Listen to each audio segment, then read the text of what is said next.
Hey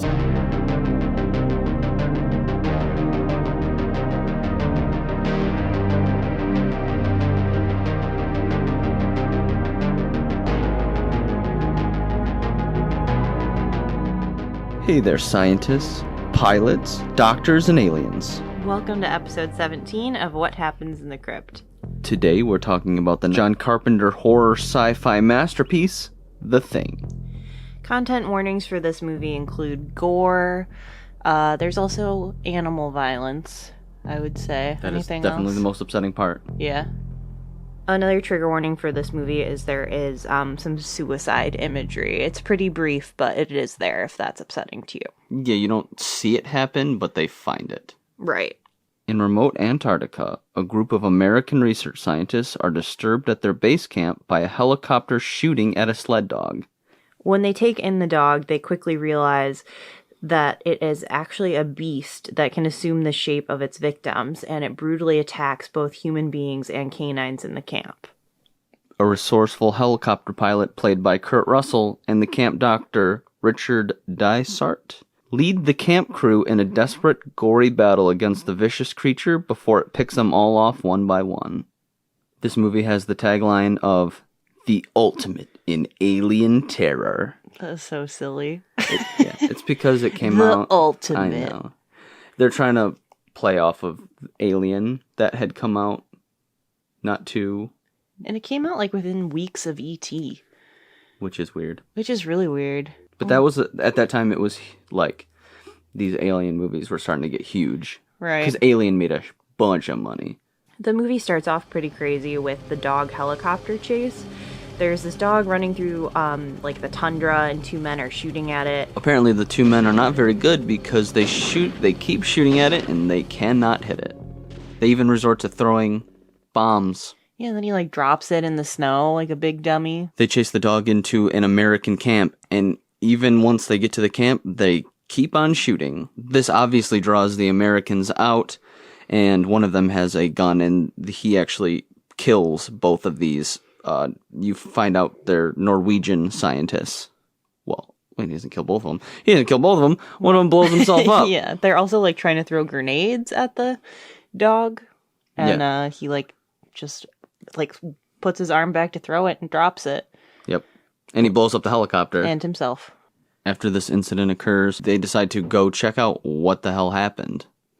Right, because the whole event was so strange, they obviously have to go find out what these weird Norwegians were up to. Before they even get to the base, they know something big has happened because they see a large plume of smoke in the sky. When they get to the base, they see the building is not only on fire, but there is also a pile of burned, they don't even know what it is. Maybe human remains? They actually bring back those partially burned remains with them. And they also, in this, like, Norwegian base scene is where they find, like, that grave in the ice that they had dug out. Yeah, so there's, like, this block that had been carved out, and it looks like they had found something in the ice, and now just this block remains. And they also find the other Norwegian scientists who are now all dead. Right. And in this scene, too, they're, like, trying to, like, look through their notes, but of course everything's in Norwegian, so they, like, still have no idea what is going on. They bring back a body to the American base, and they, like, unveil it, and it's this steamy, like, disgusting Two-Face guy that's, like, molded together. Horribly deformed. The makeup is so cool. Yeah. It's all the very makeup cool. in this movie is so good. But it's so jarring, and it looks so weirdly realistic. And so they decided to do an autopsy. And it turns out that this thing has an exact set of human organs, so it must be human, whatever it is. They just have no idea what has happened to it. The dog that the Norwegians were chasing has been just kind of milling about the American base, like, this whole time while they were doing the autopsy on the two-headed guy and while they went to that base and everything. And the one person is, like, the dog handler, and he takes him out to be with the rest of the dogs. We're gonna try to do our best with the names, but not every character is as important as the others, and there are a lot of names, and most of them are nicknames, so it gets confusing. So we're doing our best.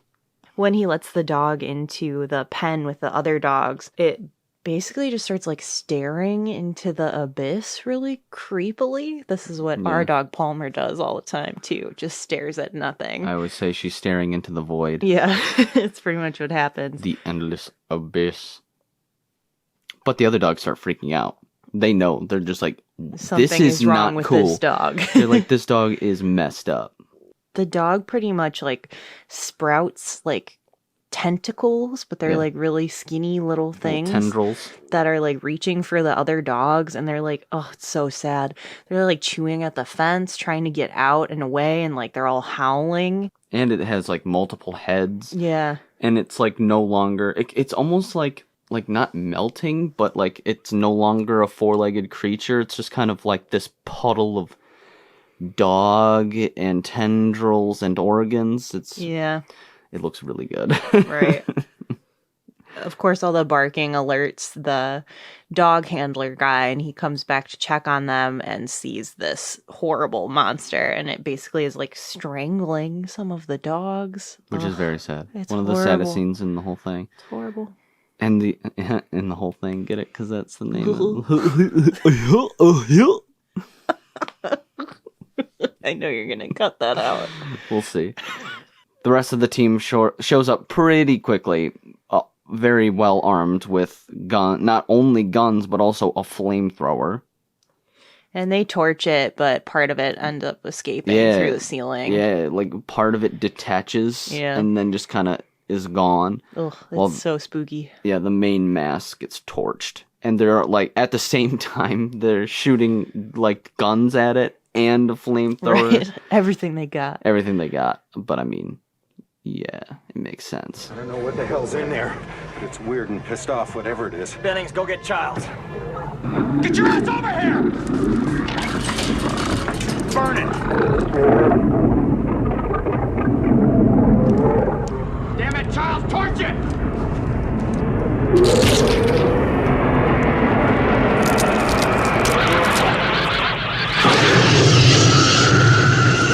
In the other room, the doctor is like testing the blood of the two-headed man that they brought in, and it's so like 80s 90s. It's just like the text. graphics. Yeah, it's just like text across a computer screen, but it basically says that there's like a 75% chance that someone in the base is already infected. Yeah, and it says other things too. It's just like if it gets out, there's like a 99% chance that it like gives a timeline too. Yeah, well, in like a year, humanity will entirely be infected or something like that.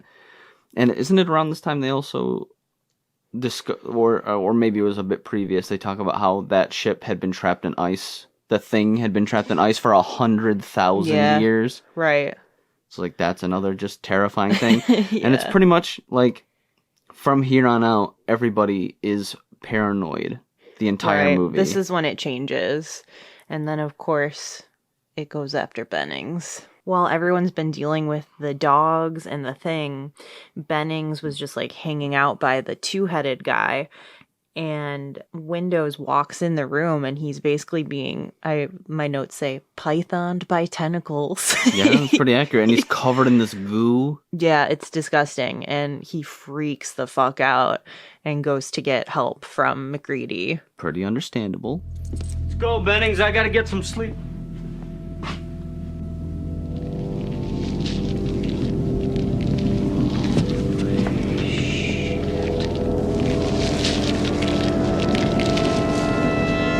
So they all basically make a mad scramble, grabbing their weapons again, grabbing the flamethrower, and they go outside because they cannot find him anywhere near where they just saw him. And he's running away, but like the transformation isn't complete. Yeah, so he can't speak.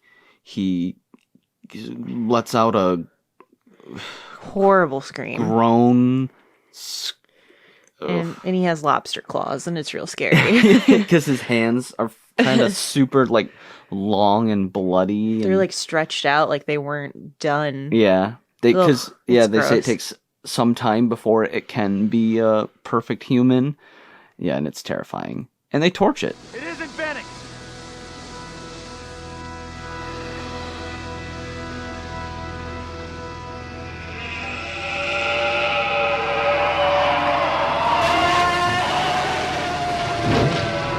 Blair, who's the guy that saw the readout on the computer about the idea that there's a 75% chance that someone was already infected, has basically had a tiny little mental breakdown while all this other stuff was happening.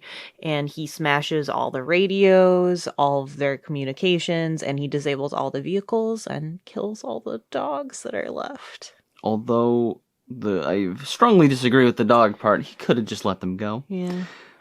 But this is like But if they were infected, though, That's true. I get it. Yeah, technically what he was doing was like the other side of the coin, I think. Like he wasn't wrong in his action. Well, he didn't talk to anybody about it. He just did it. Right. And he probably should have mentioned it to somebody. So, like, the paranoia is just getting more and more heightened at this point.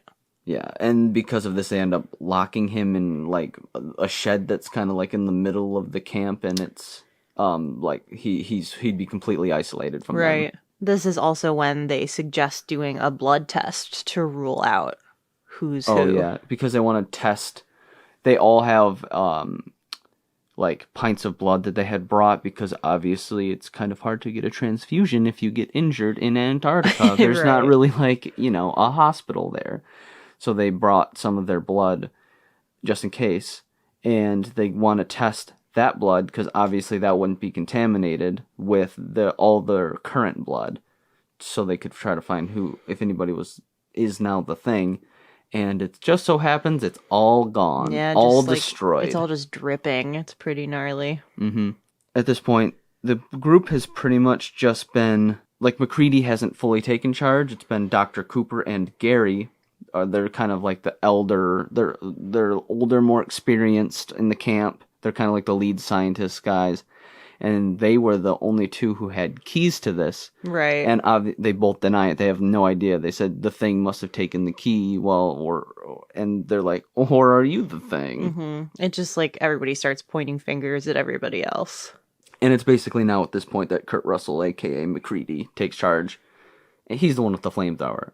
It's like, At this point, it's noticed that another crew member has gone missing, Fuchs. Yeah, this part's crazy too, because they go outside and they just find like charred remains, and his little glasses are like Smashed crumpled up. up in there. And they just speculate that he must have gotten infected and torched himself. Yeah, or that MacReady's like, maybe he wasn't even infected. Maybe he just didn't. Because the thing replicates you perfectly, so it's like, are you the thing? Are you not the thing? Are you you? Are you you? Yeah. So I'm like, that's what I think what happened. I don't even think he was infected. I think he just torched himself because He was freaking out. He was freaking out, or he was like, we're all gonna die. It doesn't matter. Mm-hmm. I'm just getting it over with. I Getting want it to do over I want to with. do it on my terms before this thing gets to me. Oh, but burning yourself alive. Oh yeah. Oof. Yeah, oof. Big oof. It's around this time that they notice that the lights are on in MacReady's shack, and MacReady and Knowles decide to go check it out because he said he remembered turning the lights off. It doesn't show them in there, but the important part happens on their return. Right, they're gone for quite a while, and only Knowles returns, and he says that he thinks MacReady is infected because he found some of his clothing in the fireplace, and that was one of their... yeah. The burned clothes in the furnace. That's one of the ways that they thought that they could tell that you had been infected, because it like rips off your clothes. Yeah, your clothes get ripped when you turn. So Knowles ends up cutting the line on MacReady. It's like a crazy blizzard outside, and leaves him and runs back to the base alone. Shortly after, a now very cold and very mad MacReady shows up. They debate about whether to let him in at first, but then he breaks his way in and keeps the group at bay with a stick of dynamite. Yep, and he pretty much takes charge by force at this point. Yeah. And it's at this point that another one of the crew members, Norris, appears to suffer from a heart attack. He kind of collapses. And this is the craziest part in the whole movie. I know you love this part. Yeah, it blew my mind. So I've only seen this movie twice, and the first time we watched it, I truly gasped. As Dr. Copper attempts to use a defibrillator on Norris, his chest suddenly transforms and, like, opens up. Into a giant mouth. A giant mouth. It's crazy. Giant fangs and all, and it bites his arms off. Rips his arms off. And it's like funny, terrifying, super gory all at once because he's going to press the paddles of the defibrillator on his chest, and that's right when it happens. So it just swallows his arms up. It's crazy.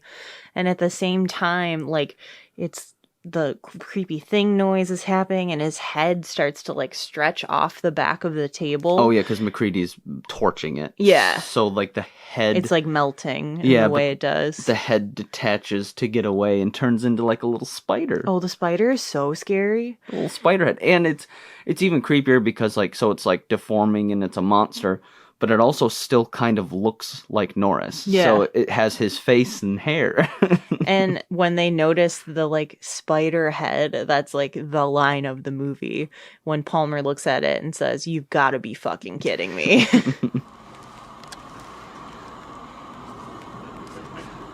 You gotta be fucking kidding.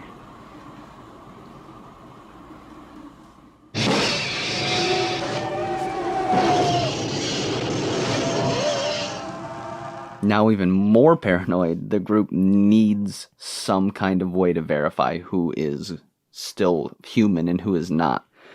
And I think it's McCready who says it, but they notice that like the thing didn't try to save its entire body when it was being torched. Only tiny parts of it are escaping. So their hypothesis is that the thing is going to do whatever it can to survive, no matter what, even if it's ditching part of itself. Right, even if it's just a drop of blood escapes. So they decide to do a blood test with everybody. It's during this debate about blood testing that Clark tries to attack McCready with a knife, and McCready shoots him point blank in the head and kills him.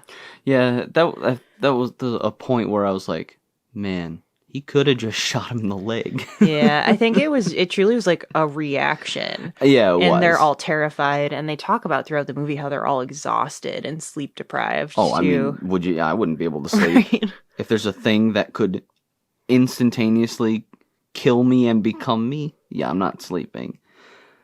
But yeah, I guess it is just like he shot because he's like, if he's coming at me, he must be the alien. Yeah, exactly. So he shoots him in the head, and he definitely stopped him. Mm-hmm. But then they test his blood first, and it turns out he was a human. Right.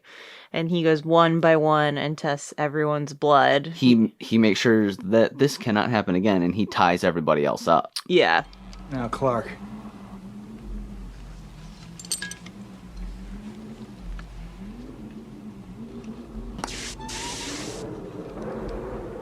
And Clark was human, huh?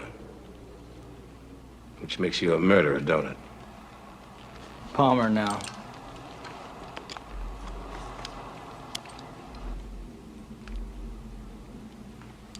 This is pure nonsense. Doesn't prove a thing. I thought you'd feel that way, Gary. You were the only one that could have got to that blood.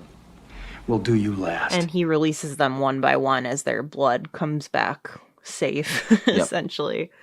And that's a cool scene because he has like a petri dish that he puts people's blood into, and he cuts their thumbs with a scalpel. And then he heats up this wire with his flamethrower, and then he dumps it in. And he's hoping for just a little tss. Mm-hmm. And everybody seems to be passing until they get to Palmer. McCready takes the heated wire and he puts it into Palmer's blood, and the blood jumps. Yeah, it's crazy. As soon as the blood jumps, pretty much Palmer starts to transform immediately. Yeah, he drops the act that he was doing. And the groaning again, and he's like stretching out, and whoever's like sitting next to him is like trying to escape, and they're tied up. It's so much chaos. Yeah, because he wasn't the last one to be tested, so some of these guys are still tied to him. Right. And because McCready's having flamethrower problems. Oh yeah, he can't get it started. He can't get it to shoot. And because of this, it just bites, huge bite to windows. Right. It basically like the dog did, where it like opened up. Palmer like opens up and it tries to eat windows, and it has him like upside down inside of its giant mouth. It's trying to like eat him in one bite almost. Yeah, it's so crazy looking. Yeah, like a snake does. But then it gets torched. Right. And then, there's this poor scene with windows where he's just covered in blood, and then he stops, like, talking, and then he just starts doing, like, the screeches, like the thing he was. has to burn him. And then he gets torched. Get away from me! Retreating! What is it?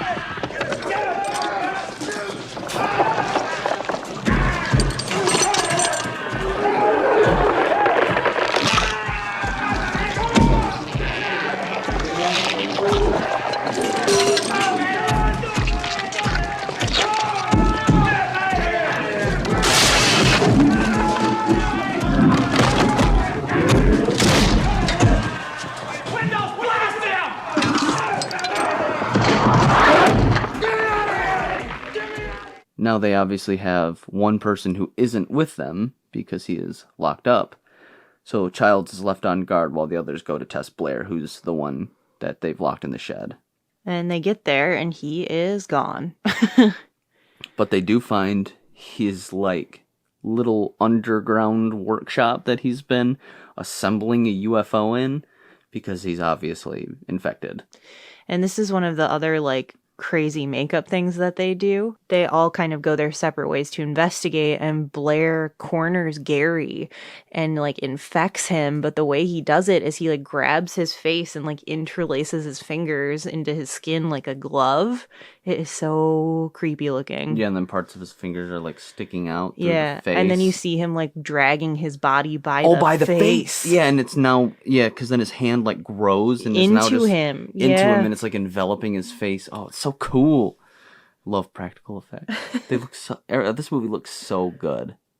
So they also discover that Childs has gone missing. They kind of see him running out, like he leaves, but he's just gone. Right, and that's when the power gets cut as well. Not just cut. They literally go down and they're like, one of them says, "Yeah, the power's out." And he's like, "Well, get it back running." And they're like, right, no, it's gone. The generator is gone. It's like ripped out of the foundation. It's in this area where the heater and the generator was that we see like the final giant thing, monster reveal. Oh yeah, they do. It took the heater as well. So they're screwed. Mm-hmm. Yeah. Because Blair transforms into this like enormous thing. And it has like a dog face still, like inside of it. It's like almost showing all of the things that it had been previously. Yeah, like it doesn't just turn into one thing and call it a day. Like it can, because obviously it didn't like turn into a giant spider while it was here. It kind of can take attributes and use it whenever it needs to, which is also like really adds to the horror to it. When the like final monster reveals itself, McCready takes it out by just throwing a stick of dynamite at it. He really likes dynamite. He does. And now here, basically the end, we are left with McCready, and he finds Childs, and the entire place is like up in flames. It's destroyed. The whole base is gone. They have no power. They have no heat. There's nothing they can do. They have no vehicles. So what do? They share a bottle of booze. They both are kind of like, "Are you a thing? Are you a thing? All right." Yeah, they're just exhausted and slowly freezing to death. Yeah, they just resolve that that's it. Yeah, they share a bottle of scotch. And I remember when we watched this, you were like, "That's the end?" This movie was very shocking to me. Because it's just, I remember the credits start, and you're like, "I thought there was going to be more. There's not a sequel?" It's jarring. It's like, no, that's it. You the only one who made it? Not the only one. Did you kill it? Where were you, Charles? Thought I saw Blair. I went out after him. Got lost in the storm. Fire's got the temperature up all over the camp. Won't last long, though. Neither will we. How will we make it? Maybe we should. If you're worried about me, If we've got any surprises for each other, I don't think we're in much shape to do anything about it.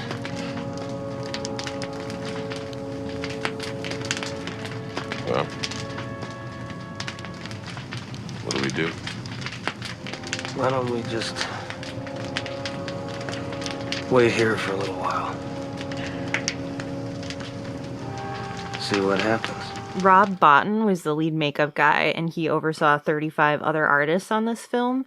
Most of them didn't have a day off during the entire 14-month production. Bottin himself ended up being hospitalized with pneumonia, He basically lived on the Universal lot for a year working on the creature. and that's before they even started rolling. Yeah, right. Bottin also worked with Carpenter on The Fog and is known for his work on RoboCop and The Howling. He really was a genius on this film because it was his idea for the thing to be able to change and be anything or anyone. It's cool to hear stuff like that because John Carpenter wasn't like set in stone. He didn't really have his full vision of what this alien thing was going to be. He just knew that he didn't want it to be just a typical like humanoid thing. Right, and it's really cool how collaborative that process was to hear that like the special effects makeup artist was like, hello, I think this would work better, and that they respected that and went forward with that idea. Yeah, because originally it wasn't actually supposed to be able to change. It was supposed to be something they find and then it kills them and that's Right. that. It was Bottin's idea that, hey, this thing has been all over the galaxy and it can change into whatever it needs to survive. And it's really cool. It would have been a totally different movie if it didn't have that. The creature effects and looks used a variety of materials to get that look, including mayo, creamed corn, microwaved bubblegum, and KY jelly. I hate that whole sentence. You know what? I bet the microwave bubblegum was the scene where you said he's wrapped like a python, because remember he's all gooey? Yeah. I bet that's microwave bubblegum, Gross. because it's pink. For that crazy scene at the defibrillator, Bottin and his team actually created a fiberglass dummy of the actor, and they went as far as to actually recreate the hair pattern on his chest to sell that it was him. I believe it was one person's job just to do the hair. That's so crazy. There was a hydraulic rig that actually clamped down on his arms to rip them away, and he was actually in a harness beneath the suit. And this is weird, and I feel like you hear about this happening on some movies, but it's never, validated. But they actually used a double amputee for this scene so that they could seamlessly rip off the arms. The monstrous creature that then emerged from the actual chest took a whopping 10 hours alone just to set up. I mean, to look that good, it's got to take Right. time. I bet there's so many moving parts and goops and All the goop. all the goop that took 10 hours. However, there were some creature effects that had some time restraints, because making a movie is hard. The dog creature was originally supposed to be fully animatronic, but they did not have time to work it all out. Instead, some of the heads were hand puppets. It looks so good, though. I love puppets. I love finding out that an effect that I like was a puppet. Yeah, but unfortunately, the guy that had to, be the hand puppet, because, they were shooting it. So there's what they call squibs, which is what you use to simulate like a gunshot wound. But it actually has black powder in it. So they said he was surrounded by small explosions while he was doing it. And he had to wear a hard hat. Yeah. So he wouldn't get injured. Wow. Another interesting thing about that specific effect with the dog is that the tentacles are shot in reverse. So instead of emerging and wiggling, they're actually being pulled in. And it's played in reverse. They used a couple little tricks like that on this movie. The big reveal of the monster at the very end with McCready was all stop motion. Like when you see the tentacles like pulling in all of the stuff in that area, it's all stop motion. It's the only time in the movie that they use it too. It looks great. Mm-hmm. This movie also utilizes matte paintings, which I just always think is so cool. The ship crash site is one example of a matte painting, and you can see in behind the scenes videos of them like walking on a strip of white, and then the painting was added all around them. So it's like they're walking through a field and they're on like a white carpet, essentially, to just film them walking. The dog actor that plays the one that's running from the helicopter. Why are you laughing? Is this a dog actor? Because you said dog actor. The dog actor. He is an actor. His name is Jed. He is actually a true half wolf dog, which none of the other dogs in the movie were that. The rest of them were Malamutes, and one of them is like a cattle dog mix. But Jed was famous for his role in White Fang and White Fang 2, but him being part wolf made him really difficult to work with. In any of the scenes that he was in, the sets essentially had to be closed down because he was really spooky. Wolf dogs are weird, and they are more wolf than dog, no matter who is breeding them. But the handler gave a lot of really specific notes about, like, if he freezes up, do not touch him, or if he is staring at you, you need to walk away, because he was pretty like on the edge of feral even when he worked in this movie. Isn't it something like wolf? Because obviously I am not an expert in dogs or wolves, but isn't it something like wolves don't act the same way when they're scared as dogs do? Like they won't growl. Yeah, they freeze. They freeze, which is way more terrifying, especially because wolves are much bigger. Right. Obviously, this movie was not shot in Antarctica. Shocking to hear. Right. Because, you can't make a movie in Antarctica. It's not gonna happen. But you can fake it. So, actually, most of this movie was shot in Genoa, Alaska. And it was also shot in British Columbia. An interesting thing I found was that a small portion of the movie was shot on a Universal lot, but to mimic the cold, they just blasted AC into these sets, and it's only some like small closed off rooms, but still they would have to blast AC. They even said like you would have to get it to at least 45 degrees, and it's all about humidity, so if you blast... It's definitely a science to get like your breath to show for something like that. They said they had to pump in moisture so that it wouldn't have to actually be freezing in the room so that they could see the breath. But there's also, you can see behind the scenes of Kurt Russell talking about how they would be freezing while they were shooting, and they would step outside onto the actual like lot itself where it's in, California, and it's like 80 degrees, 90 degrees while they're shooting. So, the entire movie they're wearing these huge winter coats and snow pants and everything. So then they're basically having to strip down to their t-shirts while they're on break. Right. One of the reasons they did this was Carpenter basically demanded that they shoot as much on location as possible. Carpenter is the kind of director who likes it to be as real and natural as possible, and he actually did this in his big successes of Halloween and The Fog. This is actually based on a 1950s movie called The Thing from Outer Space. Which we need to watch sometime. Looks weird. Yeah, so it's the same premise, but it's almost kind of like they find a Frankenstein looking guy. Yeah, they find like a person that's the creature. It's still an alien, but it looks kind of like Frankenstein. And it doesn't turn into anybody, but it just starts killing people. Originally, the budget was supposed to be $10 million with $200,000 for creature effects.